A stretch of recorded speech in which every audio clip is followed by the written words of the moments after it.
Another basic building block of civilization and warfare is the ship. Boats have been used to fish, trade and transport along rivers and across the seas for millennia. From the 2nd millennium BC come records of ships to transport troops to battle. Oared vessels also carried catapults and rams to attack other vessels, oarsmen often doubling as soldiers. The Egyptians, the Hittites and Assyrian empires all crossed the seas to do battle. And when they weren't fighting each other, they would use their vessels for trade and exploration, and perhaps a little piracy. From the Mediterranean as far-flung as the Chinese to the east, and the Nordic races to the north, all developed both shallow and deep-water vessels in search of trade and to extend their field of influence. Organized attack forces first appeared in Cretan times in the Aegean Sea, the time of Homer and Troy. From the 7th and 6th centuries BC, formal navies appeared with both standardized ships and tactics. The Phoenicians developed multi-decked vessels. Early Greek references show ships from 20 to 50 oars. The biremes were 80 feet long by 10 feet wide with 2 sets of oars each side. The triremes had 3. Assyrian and Egyptian navies armed their vessels with rams, boarding hooks, and missile-throwing catapults and trebuchets. The Athenians were particularly good at the ramming technique. There are numerous tales of great Mediterranean battles: the Persian invasion of Greece in 480 BC, the battle at Aegospotami that decided the Peloponnesian War of 405 BC. The developing Roman Empire required a fleet to rule the Mediterranean in 70 BC. The Battle of Actium during the Roman Civil Wars of 31 BC saw the demise of Mark Antony and solidified the empire into one. Coastal skirmishes by invading tribes to Britain continued for centuries. The Norman conquest of England in 1066 required sea power.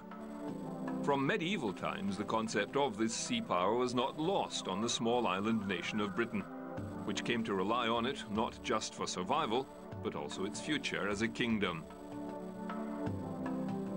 The cog of the 10th century was a small, simple sailing vessel with a single mast used throughout the coastal Atlantic and Mediterranean seas.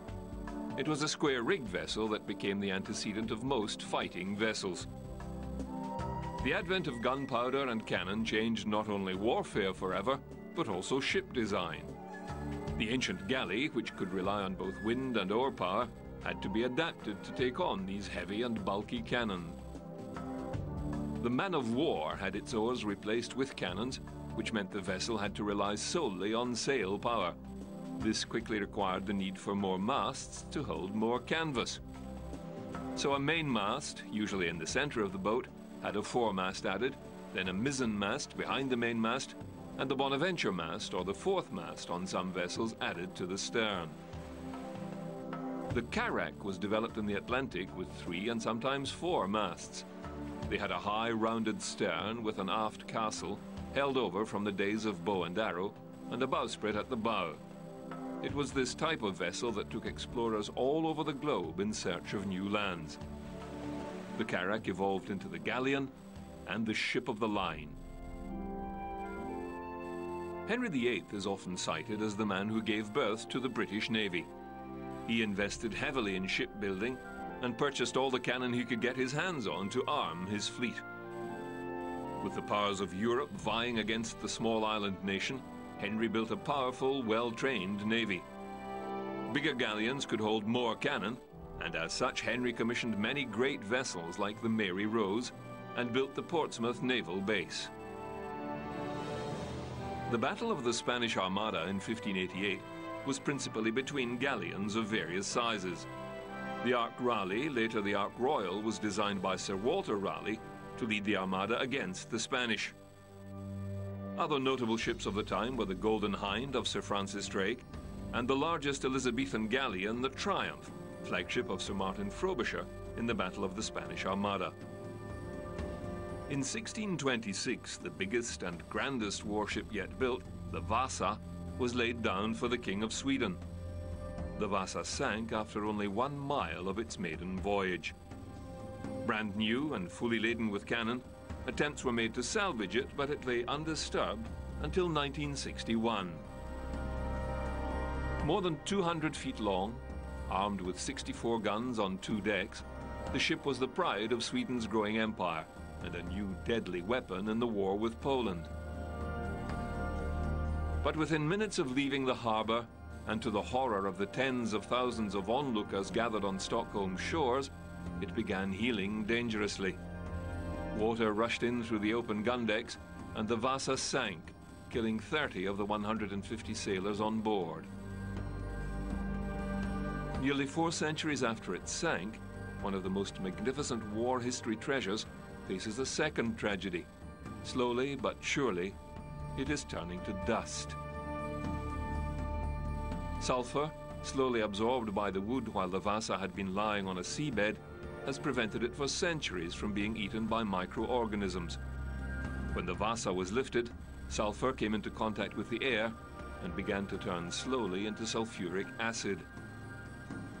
Accelerated by oxygen produced by the rusting iron bolts and humidity, the fatal reaction is believed to have already produced 5,000 tons of acid, which corrodes the wood. Swedish and American scientists, headed by Magnus Sandström, professor of structural chemistry at Stockholm University, have now discovered that 80% of the ship and the wooden objects it contains have suffered some degree of acid attack.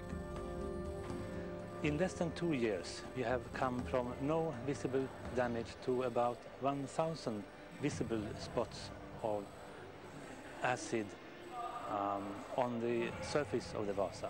Salt precipitation or acidic soft wood. Vasa's interior has already been treated with a solution to temporarily reduce the impact of the acid. Oh, it's falling apart as well. This is definitely not good.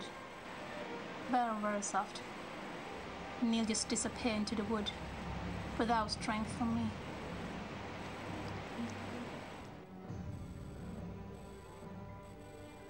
This is elemental sulfur, the stuff that we have about 2,000 kilos of in the wood of the Vasa. The Vasa is going to be saved, but as I said, it's a battle against time, and piece by piece it will deteriorate if we do not do what we must. A plan has also been drawn up to replace the 8,500 iron bolts used to rebuild the ship. However, the more permanent solution is yet to be found. With the use of these types of ships to explore the New World and establish control of far-flung countries, the ability to defend and project military power across vast distances was wholly proven by the British Navy in 1782. During the American War of Independence, their force of 36 ships of the line was able to engage and defeat a French naval force of 33 ships in the West Indies. The French lost 1 ship sunk, 5 captured, and 8,000 sailors wounded or dead.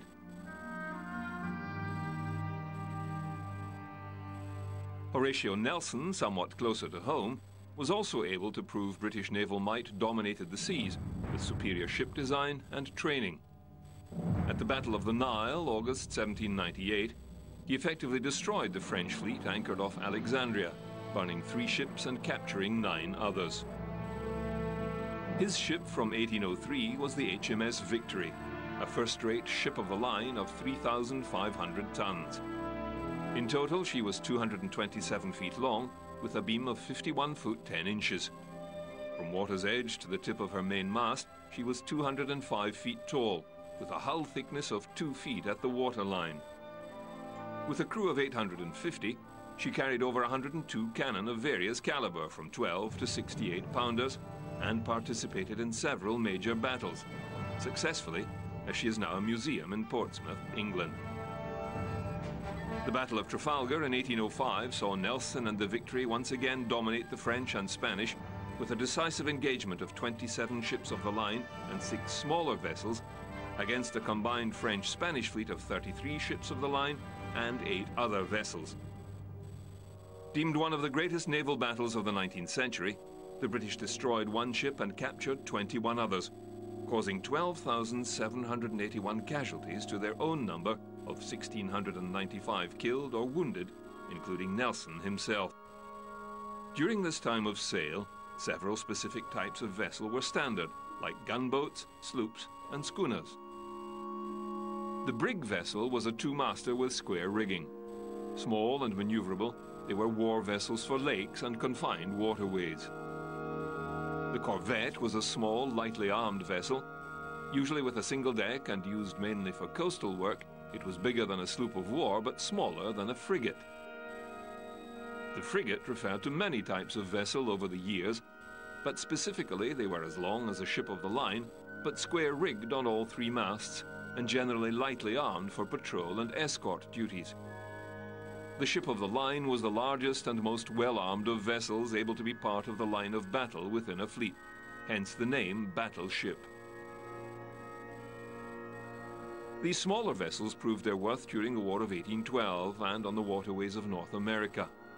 On Lake Champlain, September 1814, the British were soundly defeated by the United States when one frigate, one brig, two sloops and 12 gunboats of the Royal Navy met U.S. forces of a frigate, a brig, a schooner, a sloop, and 10 gunboats.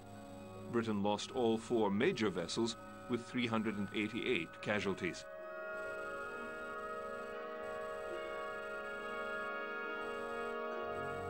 Time was changing. The early Industrial Revolution was bringing new technology to the fore. 2 innovations were about to change naval vessels forever: steam for propulsive power and the ironclad hull.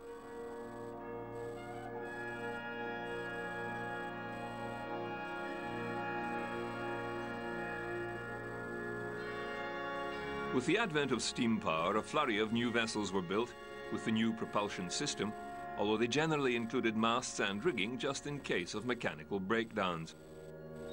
It also provided an answer to river travel, where the wind was often either unhelpful or absent for sail-powered vessels. The general design was of the paddle wheel, and it wasn't until the introduction of the screw propeller in the 1840s that steam power became really practical on board a warship. The British Navy excelled in producing these screw-type vessels. The French Navy experimented with ironclad batteries. Basically armoured wooden hulls with heavy armaments used to attack shore batteries, they were towed and little resembled any ship. About this same time came the development of the explosive shell. The wood-hulled warship was doomed. The great navies of Britain, France, Russia and the United States all rearmed their vessels with the larger 32 to 42-pounder guns with explosive shells. To counter this technological edge, cladding the timber hulls with iron or steel became prevalent. These ironclads quickly outnumbered timber-only hulls. The first ocean-going ironclad was the French La Gloire of 1858. The British countered with a frigate, the HMS Warrior. Steam-powered and all-iron, she was fitted with the latest in steam engines capable of over 14 knots. It was not long before these ironclads would come to exchange blows. It was 1862, during the U.S. Civil War. The ironclad CSS Virginia was making quick work of the timber-hulled Union vessels off Sewell's Point, near the mouth of Hampton Roads, Virginia. The Virginia sank or damaged 3 frigates with over 450 casualties. The Virginia withdrew to conduct repairs, and the following day returned to find the ironclad USS Monitor had also arrived, whereupon the famous Duel of the Ironclads began. The outcome was inconclusive, although the Monitor had superior firepower and was able to crack the hull of the Virginia. Either way, the future of naval warfare was decidedly in their favor. The Stonewall was the United States Confederacy's last ironclad vessel. It was sold to a small island nation wishing to build naval forces. It was renamed the Kotetsu, which literally translated as ironclad, later renamed the Azuma, and became the pride of the Imperial Japanese Navy. Upheavals and the threat of independence in Cuba had the Americans send the USS Maine to show the flag and, if necessary, protect American interests. The battleship arrived in Havana January 25, 1898. On February 15th at 9:40 p.m., a massive explosion ripped through the battleship's magazine and sank her where she lay anchored. 266 men lost their lives. After numerous investigations, it was found a mine had struck the battleship and ignited its own magazine. The incident led directly to the short American-Spanish War, where the United States flexed its naval muscle and took all of the remaining Spanish territories.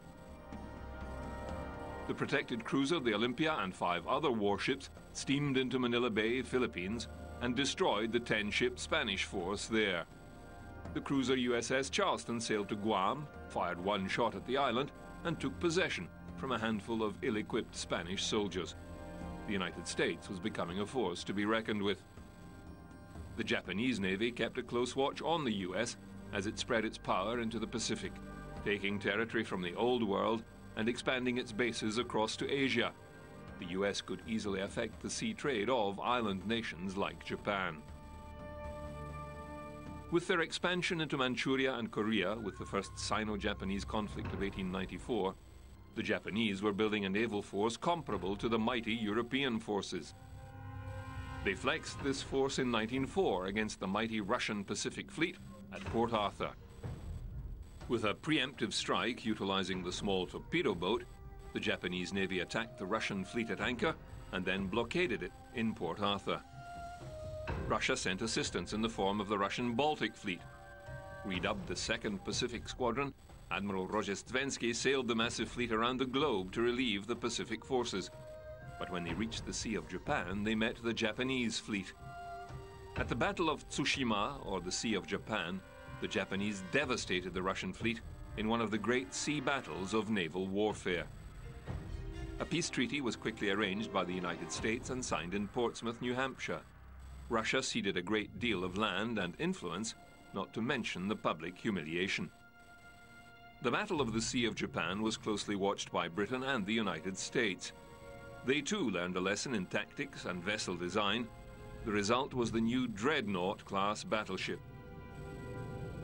Britain was determined to remain the major power of the 7 seas and embarked on a new ship design. Launched in 1906 from Portsmouth shipyards, the Dreadnought weighed over 18,000 tons, was 527 feet long, and thanks to the new steam turbine engine, could reach a speed of 21 knots. She was a big gun concept vessel. To counter the threat of torpedoes, larger guns could engage enemies further away before they could launch a torpedo attack. She was armed with 10 12-inch guns, 27 12-pounders and 5 torpedo tubes, and armor up to 11 inches thick. The Dreadnought set the benchmark for naval fighting vessels. Quickly, the United States, Germany, and others began to equip themselves with this new caliber of vessel.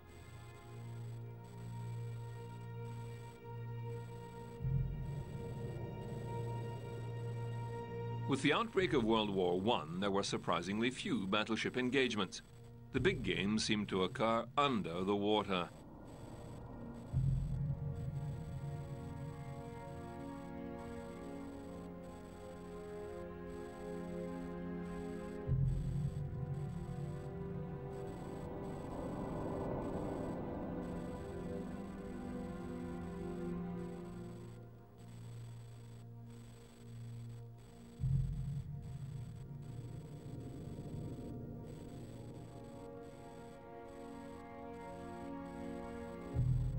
Part of the battle lay in the shipyards being able to manufacture and produce warships faster than the enemy could sink them.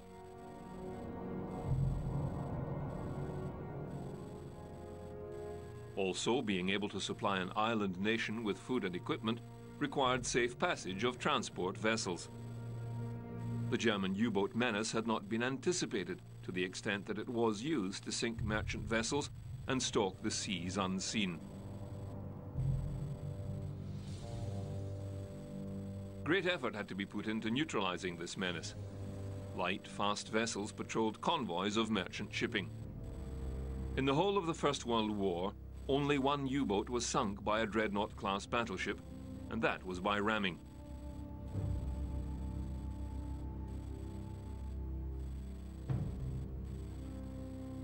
The destroyer was further developed to hunt and destroy at first torpedo boats, but now this new threat of submarines. They were equipped with hydrophones and depth chargers. The first sub-kill by a destroyer occurred in October 1914, when the Badger rammed the German submarine, the U-19. It was only disabled. In November, the Gary sank U-18, and December saw the first U-boat sunk with a depth charge from the Llewellyn. Another weapon in the anti-submarine arsenal was the aeroplane, sent out to look for them and, if possible, engage them with either bombs or torpedoes.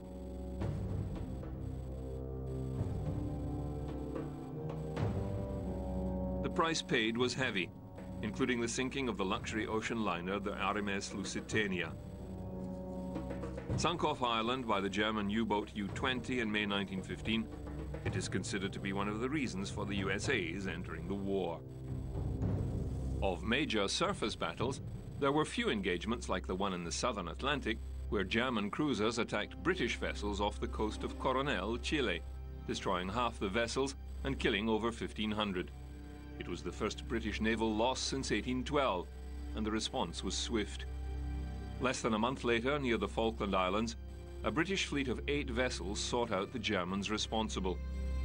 They engaged 8 cruisers and transport vessels, sinking the majority. A light cruiser and a transport ship managed to get away. The British suffered 29 casualties, compared to 2,000 Germans killed or captured. There was the Battle of Dogger Bank, where a British force of battle cruisers and destroyers chased down a German fleet of cruisers and destroyers, sinking one cruiser and damaging another. It was a minor tactical win for Britain, not the engagement they had sought, and many battle procedures and commanders were changed after the event. The Battle of Jutland was the biggest battle of the war, and the only one fought with battleships. Conducted in the North Sea near Denmark, it was an indecisive engagement between 28 British battleships, 43 cruisers, and 78 destroyers, to Germany's 16 battleships, 22 cruisers, and 61 torpedo boats. After heavy and prolonged engagement, Britain lost 14 vessels, including 6 cruisers, to Germany's 11 ships. Both lost many lives. The Germans returned to port under the cover of darkness and were unable to defeat the British fleet. The rest of the war turned to submarine warfare, and the British battleships remained in the North Sea to repel any further German fleet attacks, but none eventuated. After the war, battle-weary nations made few changes to their navies, but increased their sizes and developed some new anti-submarine tactics. The US continued to expand their forces. We get a good view of the mighty Tennessee down there, and the Colorado, waiting for their orders to sail as part of the great fleet under the command of Admiral R.H. Lay, in charge of the battle fleet, 9 dreadnoughts and 56 other ships, including the airplane carrier Lexington. Packed to the gunwales with a collection of deadly eagles, and they certainly look ready for business, whatever it may be. The fleet has secret orders to meet somewhere in the Pacific to take part in the maneuvers off Hawaii. And the whole country's buzzing with the rumors about where they're really going. Somehow, these magnificent battle wagons always give you a thrill just to look at them. The California, the proud flagship of the Pacific Fleet. There was one development, however, that would see another major change in naval battles of the future: the aircraft carrier.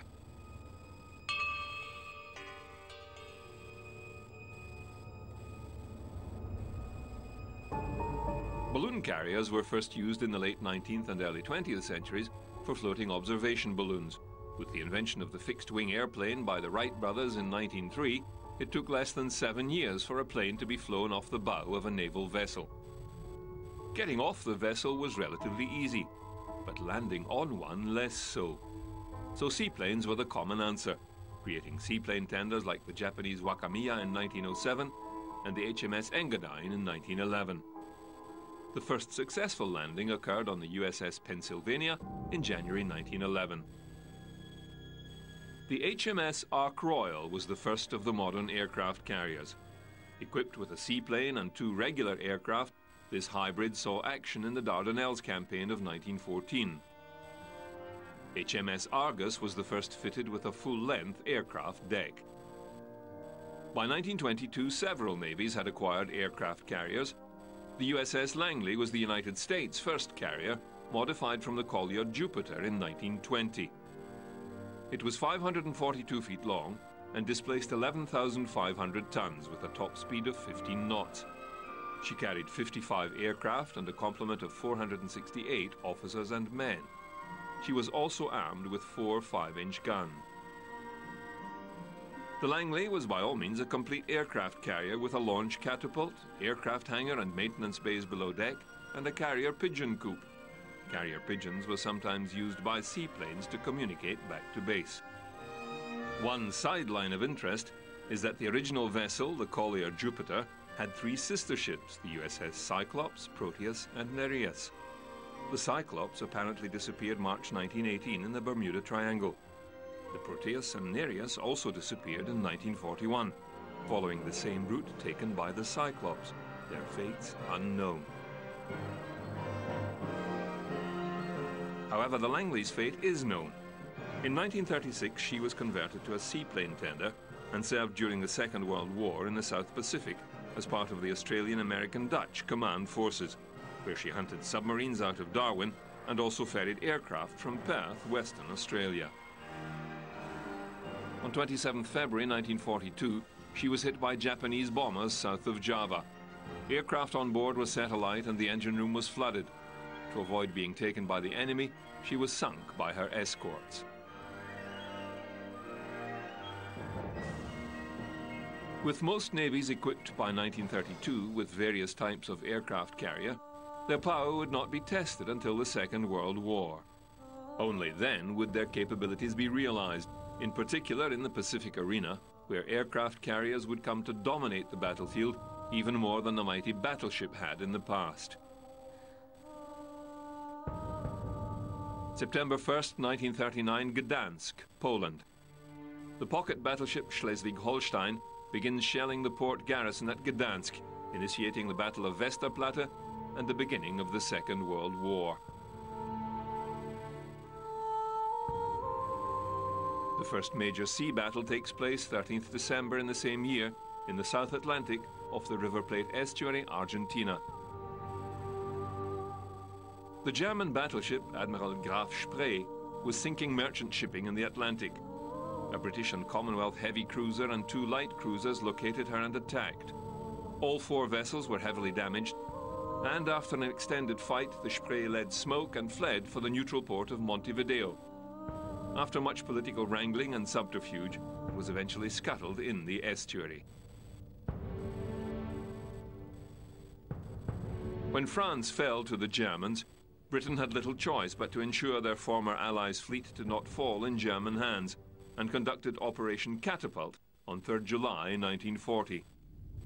British forces, including the aircraft carrier Ark Royal, the battlecruiser Hood, the battleships Valiant and Resolution, 3 cruisers and 11 destroyers, attacked the strongest portion of the French fleet at the port of Mers el-Kébir in French Algeria.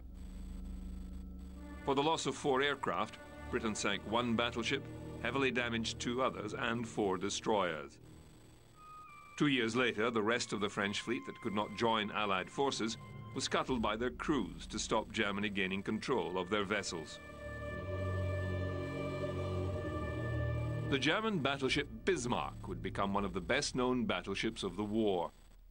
Launched in July 1939, and although through treaties not allowed to exceed 35,000 tons, she displaced 41,700 tons, and was then the biggest warship of the time. She was 823 feet long with a beam of 118 feet. Powered by 12 high-pressure turbines and 3 props, she could reach speeds of 30.1 knots. Her officers and crew totaled 2,092. Her main armament was 8 380mm guns, 12 152mm, and 16 105mm, as well as various other anti-aircraft guns. She also carried 4 aircraft. Her first engagement was with the British battlecruiser Hood and Prince of Wales, in which the Hood was hit several times, including the magazine, which blew the vessel in 2 and sank it within minutes. The Prince of Wales also suffered heavy damage. It was after this engagement that Churchill famously said, "Sink the Bismarck." A task force was set up, and the Bismarck hunted relentlessly. Its rudder was disabled by an aircraft torpedo and then attacked by destroyer-launched torpedoes.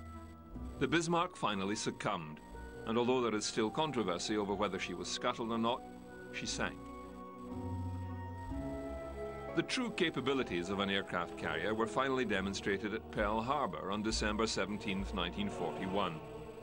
In a preemptive strike, Japanese forces launched 2 air attacks on US battleships and other vessels at the Hawaiian Naval Station. Of 8 US battleships, 3 were sunk immediately, 1 capsized, and the rest were heavily damaged. 3 light cruisers and 3 destroyers were also sunk. Fortunately for the US, their 3 aircraft carriers were not in port at the time. This attack, of course, led to the United States entering the Second World War. The war in the Pacific had begun. Life aboard these giant aircraft carriers was a world of its own, as documented during the war by filmmakers. This particular film, titled The Fighting Lady, revealed some of the unique culture that had developed on a flight deck. As our planes come aboard, there begins an operation almost as exciting as the attack itself. A ballet after battle, with the plane directors as dancing masters. The whirling propellers fill this scene with danger, but now our crews are trained and adept.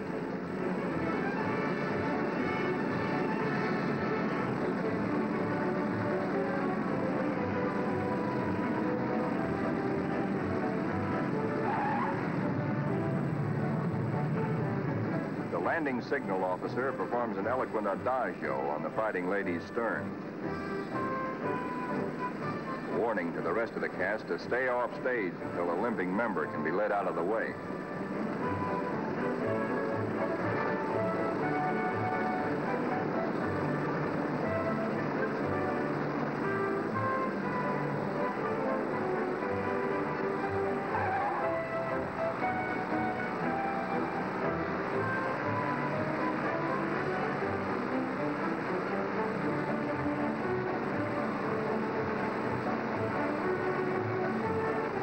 Pilots go below to report to their combat intelligence officers.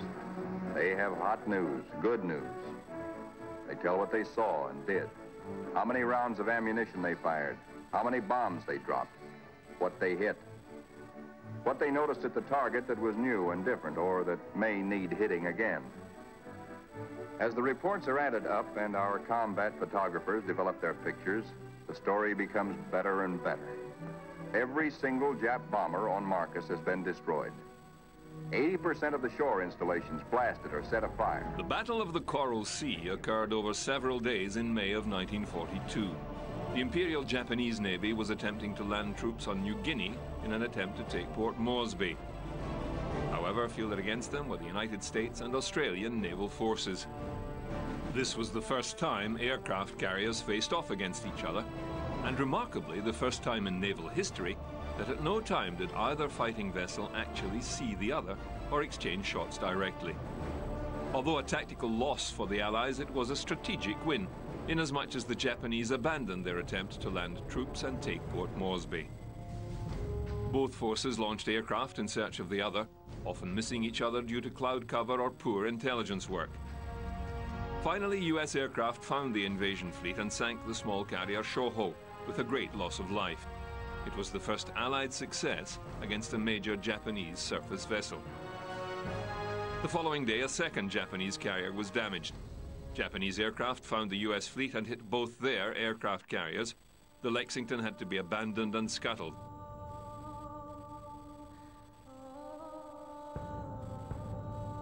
The second and greater carrier battle took place off the island of Midway in the Central Pacific in June 1942. Due to faultless naval intelligence and interception of coded messages, the US were able to gather their forces in the right place at the right time. The Japanese, on the other hand, misjudged their opposition so badly, they did not believe there was an aircraft carrier nearby at all. The battle lasted over a period of 2 days, but most of the damage was done in minutes. American losses included the Yorktown and her escort destroyer. 132 planes were shot down, with a total of 307 casualties. The Japanese fleet, however, suffered greater loss. 4 aircraft carriers, 1 heavy cruiser, 275 planes, and 3,500 men in the course of 5 minutes. This battle effectively ended the Japanese domination of the Pacific with their air power. 19th and 20th June 1944, near the Marianas Islands, the United States Fifth Fleet engaged the Imperial Japanese Combined Fleet. In total, there were 24 aircraft carriers and 12 battleships, 122 other vessels, and over 1,756 planes involved. In the aftermath, the US had lost a total of 123 planes, whereas the Japanese lost 3 carriers and an oiler sunk, 6 other ships heavily damaged, and 600 planes lost. After this engagement, the Japanese were unable to replace the aircraft and pilots lost, and remaining carriers were often without sufficient aircraft. The Battle of Leyte Gulf and the retaking of the Philippines was a defining moment in the war, as the results ended the Imperial Japanese Navy and ensconced the United States as the most powerful naval force in the world. The actual battle was several major actions over several days and involved several battle groups and land-based aircraft. It also introduced the suicide kamikaze attack to naval warfare, pilots specially prepared to crash their explosive-laden planes into capital ships. The first ship struck by a Japanese plane, although not an official kamikaze pilot, was the Australian heavy cruiser HMAS Australia. A 200-kilogram bomb on the plane failed to detonate, perhaps saving the ship further damage and loss of life. However, the Australia was struck several more times by kamikaze and forced to retire from this battle. The kamikaze were more successful against several USS carriers and heavy vessels. The end disposition of the Imperial Navy was the loss of 4 aircraft carriers, 3 battleships, 10 cruisers, 11 destroyers and a sub. All the surviving surface vessels were damaged. The US lost 3 carriers and 3 destroyers, including 200 planes and over 2,800 casualties. This was to be the last great carrier-based battle of the war. The war was nearing an end. However, many more battles were fought, getting to and invading Okinawa. It was the intervention of the Manhattan Project that helped end hostilities. With the surrender of Japan, the United States was left with a surplus of naval hardware, including German and Japanese vessels and several redundant aircraft carriers. But they found a use for them as targets.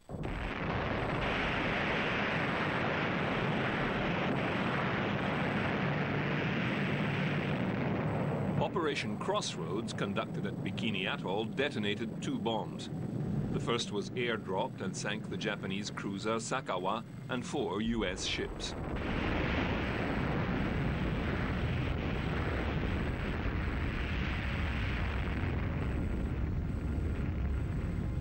The second underwater detonation sank the Japanese battleship Nagato and the US battleship Arkansas and 4 more US vessels, including the aircraft carrier Saratoga and 2 other major vessels.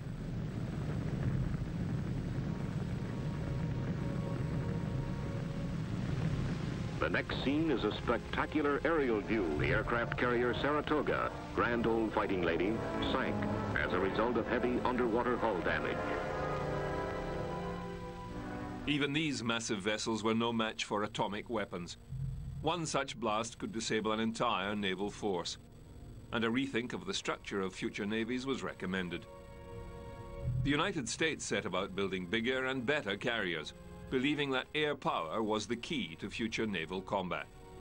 At Brooklyn Navy Yard, the new Queen of the Fleet is commissioned with top brass from the Secretary of the Navy on down present for the notable occasion. Captain Robert Stroh takes command of the 60,000-ton carrier USS Saratoga, the biggest and most powerful vessel afloat. Special attention was given crewmen's comfort in her design, which also provided unmatched plane handling facilities, key to her striking power.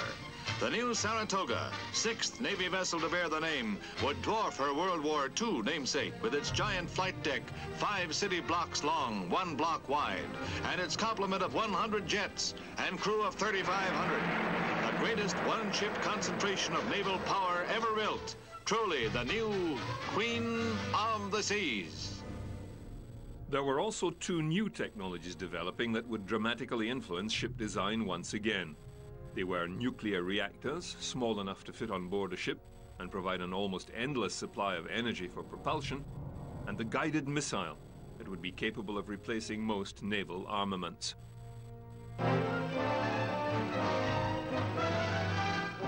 A glimpse of the Navy of tomorrow, the USS Boston, America's first guided missile cruiser in action off Cuba. From below deck magazines, its potent Terrier missiles are automatically positioned on launching racks. Ship and missile were designed for each other in what engineers call an integrated weapons system, lethally efficient. This cruiser mounts no big guns. One of its missiles can sink any enemy ship, or with an atom warhead, smash an enemy base. Guided missiles were the answer to several problems for the modern fleet, but also a curse. One small, well-aimed missile could in theory hit and sink a giant aircraft carrier with 100 aircraft aboard.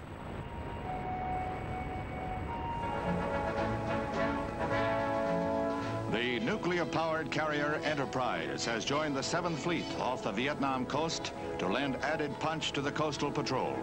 The Enterprise will be joined by the nuclear-powered guided missile frigate Bainbridge to become the first nuclear-powered ships in history to enter combat. The Enterprise will be stationed off Saigon to launch planes for airstrikes against the Viet Cong in South Vietnam.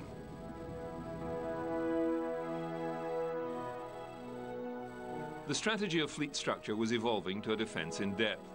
At the center, the supercarrier and aircraft capable of striking enemy targets with aircraft launch weapons and also air-to-air defense against enemy aircraft. The missile cruiser would target distant threats as well as providing surface-to-air missile capability. Another layer of picket vessels or frigates were geared toward anti-submarine operations to protect the fleet.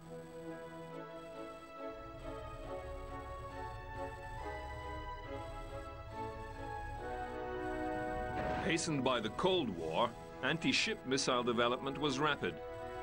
The first use of a modern anti-ship missile saw Egypt fire a Soviet Styx missile that sank an Israeli destroyer in 1967. In 1973, Israeli and Syrian forces, both armed with anti-ship missiles, were engaged. The Syrian forces were sunk as the Israelis utilized anti-missile countermeasures.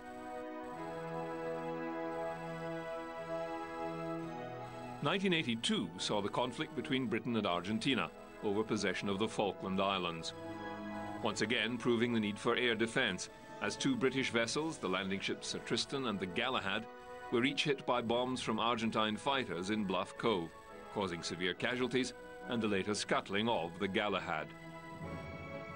The Argentine Air Force was able to inflict severe damage on British naval vessels utilizing the French Exocet anti-ship missiles. The HMS Sheffield and container ship Atlantic Conveyor were both sunk, and the destroyer HMS Glamorgan seriously damaged. Each was hit by Exocet missiles. Another problem encountered was that the superstructures of these modern vessels were made of lightweight aluminium. It has a much lower burning temperature than traditional steel. Ship designers have gone back to the drawing board.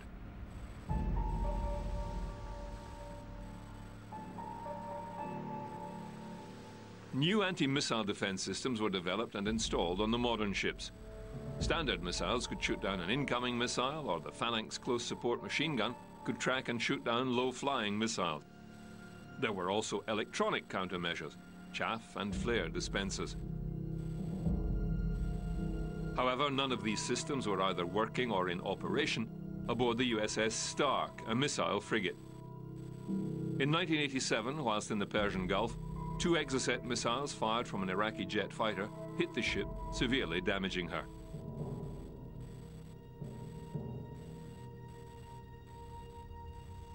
October 2000, and the guided missile destroyer USS Cole was also hit and disabled, but this time by a small watercraft packed with explosives that rammed the side of the ship in a suicide attack. The Arleigh Burke-class Aegis-equipped vessel was at the time one of the most advanced destroyers afloat.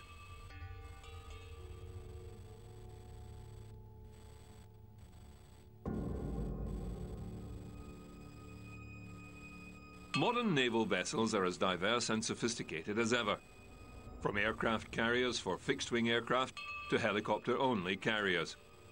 Smaller carriers, like the British design, utilize a ski jump at the end of the deck to aid in launching aircraft.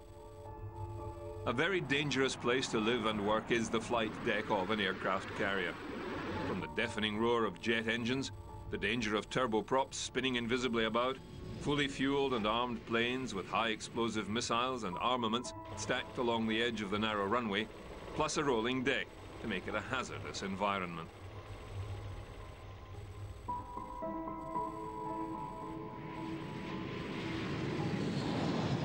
To help aid a safe working relationship on the flight deck of a US aircraft carrier, the sailors wear different colored shirts that designate their tasks. White shirts are responsible for general safety, red shirts handle munitions and bombs, purple shirts or grapes handle jet fuel, and green shirts handle the catapult and arresting gear that launch and retrieve the aircraft. Yellow shirts are responsible for directing aircraft on the deck. Even in peacetime, there are hazards in maintaining an aircraft carrier.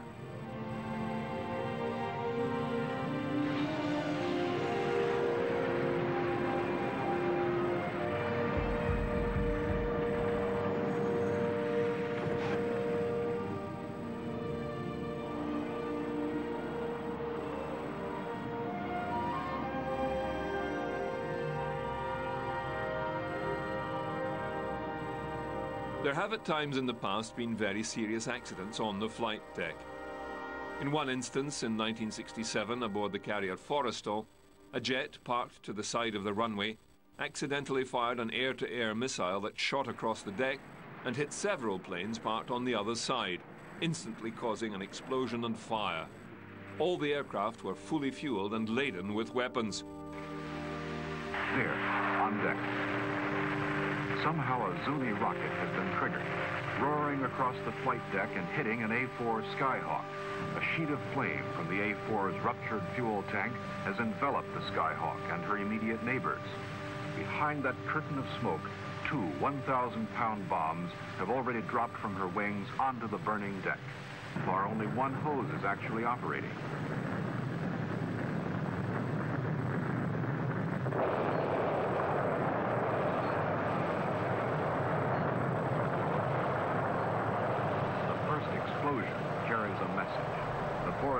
Is in deep trouble. A fire at sea is the ultimate nightmare for any sailor because there is nowhere to run, especially on a vessel packed with aviation fuel, high explosive munitions, bombs and missiles. Your instincts have to be right, your courage pinned on like a badge. Following the third explosion, the first two fire parties had been virtually wiped out. The fire was not completely out of control. A great ship was on the verge of dying. To save her, other men were going to have to go back on deck, most of them without sufficient training in firefighting techniques. The Forrestal fire taught many lessons, the least of which even one small missile penetrating the defenses could knock out a supercarrier and her complement of aircraft. The Forrestal fire killed 134 and injured 161 sailors and aircrew, destroying 21 aircraft. The very same accident happened again in 1969 aboard the USS Enterprise. A Zuni rocket was triggered, causing a fire. 27 sailors were killed and 314 injured. 15 aircraft destroyed. Several countries continue to maintain an aircraft carrier-based naval force and are currently designing and building the next generation of vessel. Britain is constructing the Queen Elizabeth-class aircraft carrier and is planning two, the first to be in service by 2014. Planned to be 280 meters in length with a beam of 39 meters with a crew of 600, she is expected to carry 36 F-35 Lightning II aircraft and 4 early warning aircraft. The United States, which currently maintains 12 supercarriers, the latest the USS George H.W. Bush, the last of the Nimitz class, has begun production of the next generation design, the Gerald R. Ford. This next generation ship will include a newly designed nuclear reactor and electromagnetic catapults with a reduced crew number. The ship itself is 1,092 feet long with a beam of 134 feet. Capable of 30-plus knots and armed with surface-to-air missiles, she will carry 75 plus aircraft. 3 are planned to be put into service. New technology is always a strong influence on design. Stealth technology, first applied to aircraft, has been integrated into naval vessels for some time and looks to be an ever-increasing influence into the future. Designed and constructed as a test vessel in 1985, the Sea Shadow was not revealed to the public until 1993. Very few knew of its existence. Unarmed and never put into service, the vessel was a test to see if it could avoid radar and sonar detection. Several models and designs have been put into service. Not only sophisticated catamaran designs, several countries like Britain, France, Holland and Germany have frigates utilizing this technology to reduce their radar signature. Future designs intend to include stealth technology and reduce above waterline exposure, in some cases reminiscent of the Civil War ironclads. It seems that regardless of the vulnerability of large surface warships, there will continue to be these giants of the sea bristling with aircraft and rockets for years to come.